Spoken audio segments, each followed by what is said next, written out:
Ustadz, apakah Allah masih menerima taubat kita jika kita sudah pernah berzina? Oh, kalau berzina jangan ikut-ikut saya. Kita zina sama pelacur. Gini, kalau Anda masih punya kesempatan bernyawa dan belum sampai nyawa itu ke kerongkongan, maka taubat itu sangat terbuka bagi Anda. Kecuali kalau nyawa sudah sampai ke kerongkongan, segera kembali. Bahkan ada ayat yang khusus diturunkan untuk pertanyaan Anda ini. Ayatnya ayat ke-53, surahnya surah ke-39. Ayat itu diturunkan untuk menjawab seseorang yang terlibat dengan pertanyaan Anda seperti ini dan dia mau tobat.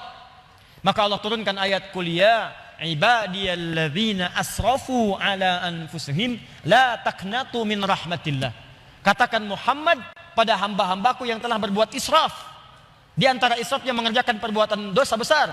Dosa besar di antaranya zina. Ketika dikerjakan seperti itu dia mau tobat. Kata Allah, ayo tobat, jangan putus asa dari rahmat Allah Subhanahu wa taala. Kenapa ada kalimat jangan putus asa? Karena orang kalau berbuat dosa besar, setannya lebih mudah menjerumuskan dia. Karena akan dibuat kalimat-kalimat dalam dirinya seakan-akan mencegah dia untuk bertobat. Sudah, dosa kamu berbuat sudah begitu besar, nggak ada kesempatan untuk bertobat lagi. Sudah, kamu sudah terlanjur basah, berenang sekalian, tinggalkan perbuatan yang ini. Kamu medannya di sini, kamu dunianya di sini. Kata Allah, itu semua tidak benar. Saya itu adalah Tuhan rahmat, bukan Tuhan ghadab. Rahmat saya melebihi ghadab yang ada dalam diri saya. Maka rahmat itu manfaatkan. Tobat. Ayo tobat.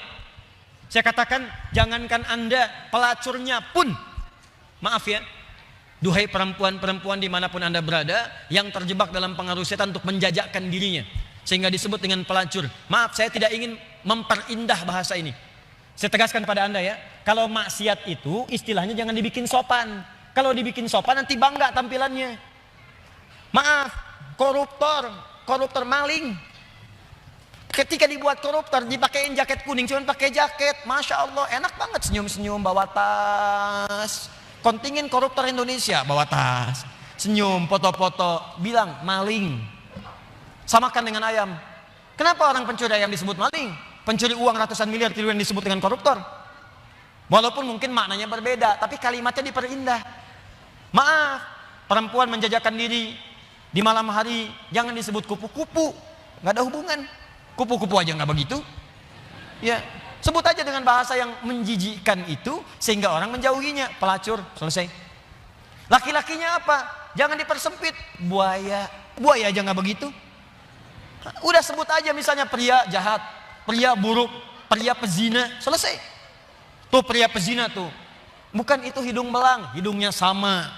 Nggak belang dia. Katakan pezina. Begitu disebut pezina, dia akan menjauhi perbuatan itu. Ayo, tempat-tempat zina, sebut aja begitu. Ya, jangan disebut dengan kalimat-kalimat yang indah. Begitu disebut dengan kalimat yang indah, seakan-akan perbuatan itu menjadi baik. Teruskan. Pernah dengar tentang hadis ini? Seorang pelacur memberikan air, minuman kepada seekor anjing. Ketika diberikan itu tiba-tiba keluar firman-Nya, dengan segala keikhlasannya dia masuk ke dalam surga. Pernah dengar hadis itu? Jangan salah baca. Kalau salah baca nanti, jadi pelacur aja bisa masuk surga. Cukup cari anjing aja, anjing kasih minum surga. Kalau seperti itu enak banget. Bukan, cara bacanya adalah ketika dia memberi minuman itu, dia sadar dengan dirinya. Ini anjing aja hewan najis, disebut najis, keadaannya terhina, diberikan minuman, tiba-tiba dia bisa berubah beraktivitas dengan cara yang baik. Saya manusia, bukan hewan. Walaupun saya melakukan perbuatan hina, kenapa saya tidak berubah seperti anjing ini punya energi? Dalam bahasa syariat, wahyu itu disebut dengan tuntunan air. Allah menurunkan air dari langit, membuat tanaman yang kering, tanah yang kering menjadi gembur kembali. Allah menurunkan wahyu-wahyu dari langit, ajaran-ajaran, membuat hati yang kering menjadi subur kembali untuk melakukan perbuatan-perbuatan baik. Sadar dia dengan perbuatan itu, bertobat dirinya. Taubat itu yang menggugurkan dosanya, berubah jadi beramal soleh. Amal solehnya yang menjadikan dia terjamin surga di sisi Allah Subhanahu wa taala. Pelacur tobat masuk surga, pembunuh 100 orang tobat masuk surga. Maka saya ajak orang yang pernah berbuat perbuatan semacam ini, ayo tobat. Ada kesempatan. Dan jangan ditampakkan. Maksiat yang tampak hanya mengundang bencana. Ini sekarang ini sudah banyak nih. Saya perhatikan orang bangga berbuat maksiat. Awas, hati-hati. Homoseksual, lesbian, LGBT, macam-macam sudah bangga bikin kontes, bikin macam-macam, ngundang musibah tuh. ngundang musibah. Dan kita doakan, kita ajak mereka dakwahi dengan lembut supaya meninggalkan perbuatan-perbuatannya. Doakan Pak, dalam malam kesempatan hari doa, istighfar. Karena istighfar itu diantaranya bisa menahan murka Allah Subhanahu Wa Taala. Wa ma kana Allahu liyu'adzibahum wa anta fihim. Muhammad, sepanjang kamu hidup mereka tidak akan pernah saya azab. Kalimatnya fiil. Tapi ketika nabinya meninggal, wa ma kana Allahu mu'adzibahum wa hum yastaghfirun. Kenapa yang pertama kata kerja, yang kedua kata benda? Pertama kata kerja karena di zaman Nabi setelah masuk Islam jarang orang berbuat maksiat. Setelah nabinya meninggal berubah jadi kata benda, orangnya banyak bermaksiat. Tapi kenapa azab ditahan oleh Allah? Ada kalimat di ujungnya wahum yastaghfirun, karena ada orang-orang yang masih istighfar kepada Allah Subhanahu Wa Taala. Kita berdoa malam. Ya, bikin programnya. Saya kemarin ke Padang berapa waktu lalu, wali kota Padang punya program Padang bebas maksiat. Saya kira ayo Kabupaten Bandung, ya Kabupaten Bandung bebas maksiat. Anda berdoa, dakwahi, tampakkan kebaikan. Ayo mulai sekarang yang ngaji dengan saya minta komitmennya.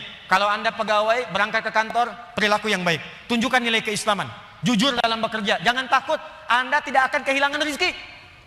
Anda nggak korupsi pun rezekinya segitu. Anda korupsi rezekinya nggak nambah segitu juga. Jadi kalau Anda bisa dapatkan yang halal, kenapa mencari dengan yang haram? Nggak usah, yang baik-baik aja, rezeki Anda sudah terjamin. Demi Allah saya katakan, kelihatannya banyak, cuman segitu juga. Kalau Anda berbuat baik, ditahan oleh Allah, seperlunya dikasih, perlu dikasih supaya Anda nggak repot. Kadang-kadang dikasih banyak supaya bisa zakat, supaya bisa infak. Cukup tempuh dengan cara yang jujur, rezeki datang dengan semestinya. Ayo Anda yang bekerja di birokrasi, di diplomasi, jujur aja udah. Tunjukkan nilai keislaman. Pak, kenapa sok soleh sih? Gak nerima proyek begini? Bukan sok soleh.